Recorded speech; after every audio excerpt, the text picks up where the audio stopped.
沈むように溶けてゆくように Hey, salut les geeks et les geekettes, c'est Xander le Geeker. Comme vous voyez, vidéo un peu spéciale, il y a du monde ici et ici et ici. Et vous savez pourquoi? Bah tout simplement parce que je suis à Villepinte au parc des expositions pour un événement geek, l'événement geek de l'année. Je veux bien sûr parler du Paris Manga. On va faire un petit tour, alors accompagnez-moi. さよならだけだったその一言で全てが分かった日が沈み出した空と君の姿フェンス越しに重なってた初めて会った日から僕の心の全てを奪ったどこか儚い空気をまとう君は寂しい目をしてたんだいつだってチックタックとなる世界で何度だってさ触れる心ない言葉うるさい声に涙がこぼれそうでもありきたりな喜びきっと二人なら見つけられる騒がしい日々に笑え Je suis en compagnie du légendaire David Manet. David, comment ça va? Très bien, très bien. 君にしか見えない何かを見つめる君が嫌い Et vos enfants? Et Comment- oui, j'ai quand- une fille qui a 22 ans. Et comment elle réagissait quand elle était plus jeune, quand elle regardait Pokémon et qu'elle disait « Oh mon papa c'est le méchant !» Oui, c'est surtout oh, le méchant, il est pas si méchant Oui, que c'est ça, vrai, heureusement. c'est vrai. Et c'est vrai qu'à l'école, on lui parlait beaucoup de ces rôles-là. Moi, j'ai des souvenirs traumatisés de vacances que je passais dans certains villages de vacances avec ma fille. Et elle avait le malheur parfois pour nouer connaissance le premier jour, de dire « Oh, mon papa fait une voix dans Pokémon ». Je ne pouvais plus mettre un pied dans la piscine Ah oui, après son pied des ribambelles d'enfants qui nagent avec côté. « Monsieur, il y a moyen de faire un extrait, il y a moyen de faire la Team Rocket s'envole vers d'autres cieux ». C'était très drôle. Mais il y a un autre personnage aussi, évidemment, et je pense qui vous a beaucoup suivi, Ouais. c'est le docteur Le David docteur, Tennant, on m'en évidemment. parle beaucoup. Mais Et on qui a vous beaucoup parle marqué. plus de James ou de David Tennant? Ici, je dirais plus quand même, je crois, de James parce que c'est très orienté manga, japanimation. Mais le docteur a aussi marqué beaucoup de monde, oui. Et de temps en temps, il y a des personnes qui viennent pour une dédicace avec un personnage dont je me souviens presque plus. Je dis, ah oui, mais bien sûr, oui, c'est vrai, je l'ai fait. Parce que j'ai la chance de travailler depuis longtemps et je travaille beaucoup. Je travaille très régulièrement, donc je suis passé sur beaucoup de choses.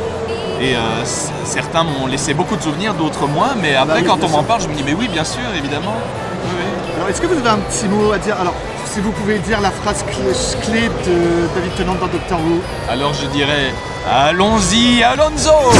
に泣いていた僕を君は優しく終わりへと誘う沈むように溶けてゆくように染みついた霧が晴れる忘れてしまいたくて閉じ込めた日々に差し伸べてくれた君の手を取る涼しい風が空を泳ぐように Et nous sommes de retour avec la légende du jeu vidéo rétro, le Cador, celui qu'on surnomme, enfin il y a que moi je suppose, le papy du rétro gaming. Je veux bien sûr parler de Marcus. Salut.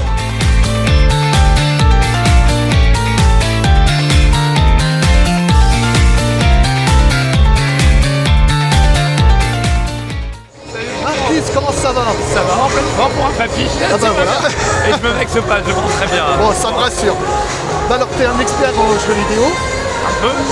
Alors, d'où t'es venu cette passion pour le jeu vidéo et plus particulièrement le rétro gaming?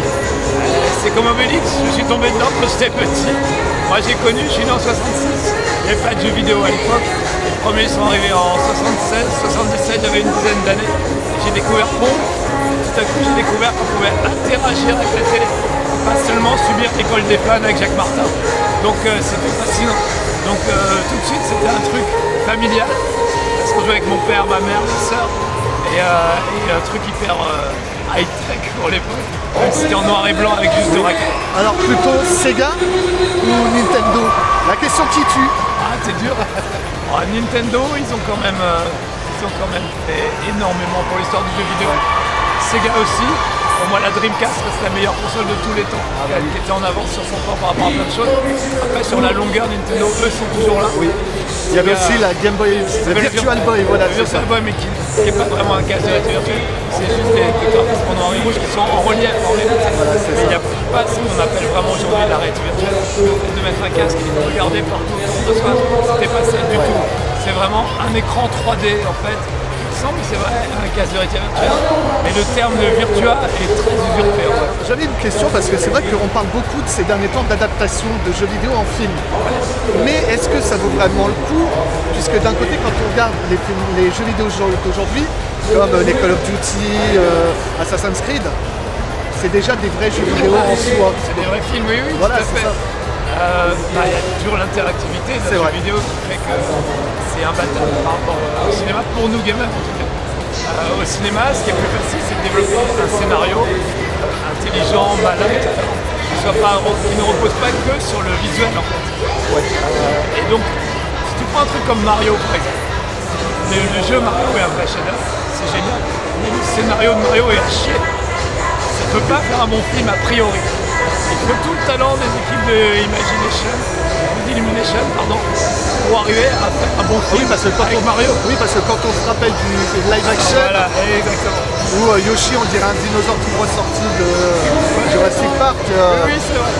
Donc du coup, c'est possible de faire des très bons films, mais il ne faut pas se contenter d'adapter un jeu vidéo. Il faut se dire, on n'a plus le gameplay, on n'a plus l'interactivité, il faut remplacer par autre chose. Ça veut dire un scénario ou des répliques intéressantes. Il y a des bonnes vannes dans Mario le film, alors que dans le jeu, à part Here we go, il n'y a pas grand chose de fun. C'est aussi que ça fait bizarre, moi je suis un gros passionné de doublage, et d'entendre Mario parler avec la voix de Deadpool, donc RTC, ça fait bizarre. Est-ce que tu as un petit message à dire à tous nos abonnés? À nos petits amis, bien sûr, venez me voir sur les salons, c'est là où on est le mieux, c'est là où on peut se voir en mode confortable. Moi j'ai toujours, dans toutes les émissions que j'ai faites, je vais toujours parler comme à des amis, comme si vous étiez assis à côté de moi sur le canapé. C'est encore le cas dans Level 1, c'est encore le cas sur Twitch. Oui. Tous les jeudis soirs, On mettra la chaîne de Marcus en description. Et surtout, ce qui m'intéresse sur Twitch, c'est que vous pouvez intervenir pendant l'émission en envoyant des messages. Et on s'en prive pas. Je récompense toujours la meilleure vanne et les meilleurs pseudos le jeudi soir. Et c'est un festival où l'intérêt, c'est le jeu, les conneries que je peux rajouter, les conneries que vous pouvez rajouter. Donc pour moi, Twitch, c'est l'aboutissement de Level 1. Oui. Donc c'est vraiment, je continue Level 1 sur Game One. Ça se passe très bien. Et donc Game One, on te retrouve Tous les mercredis dans Team Game One et voilà. ensuite avec Level 1. Et puis il y a des Level 1 sur Level 1. Ah oui, Level 1. Il n'y a pas autant d'interactivité sur Twitch. Donc c'est pour ça que je suis assez fan de Twitch. Et pour terminer, on va parler de ta participation à une certaine web série. Laquelle vous savez pas mal en fait. Là, t'as fait lesquelles? Je me souviens que t'en as fait une qui était inspirée de Dragon Ball. Saturday. Oui, Saturday Man, voilà, c'est ça, ça fait un petit moment que je cherche. C'est pas trop Dragon Ball, c'est plus les Sentai genre Bioma et tout ça. Donc t'as dû connaître François, évidemment. Oui, bien sûr, c'est mes amis aussi. Et Saturday Man, c'est une expérience incroyable. Tu sais, moi, Saturday Man, je me souviens, il y avait un personnage qui était habillé, je crois que c'était le personnage principal, qui était habillé comme Red Saiyaman. Si mes souvenirs sont exacts. Alors moi, je faisais le docteur Doyobi, C'est ça. le mentor du groupe. Et c'est un peu force jaune, force verte, force jaune. C'est les héros qui vont sauver ton samedi soir. D'accord. Moi, je suis un peu le mentor, donc c'était assez drôle à faire. Ah ouais, j'imagine. Eh ben Marcus, merci beaucoup. その一言で全てが分かった日が沈み出した空と君の姿フェンス越しに重なってた初めて会った日から僕 Eh les amis, regardez-moi ça. Regardez l'ambiance qu'il y a au Paris Manga. 夢をしてたんだいつだってチクタクとなる世界で何度だってさ触れる心ない Vous êtes fatigué. On n'est pas fatigué. Vous êtes fatigué. On n'est pas fatigué. Il existe un monde virtuel et différent où chaque seconde fait de nous des combattants. Notre seul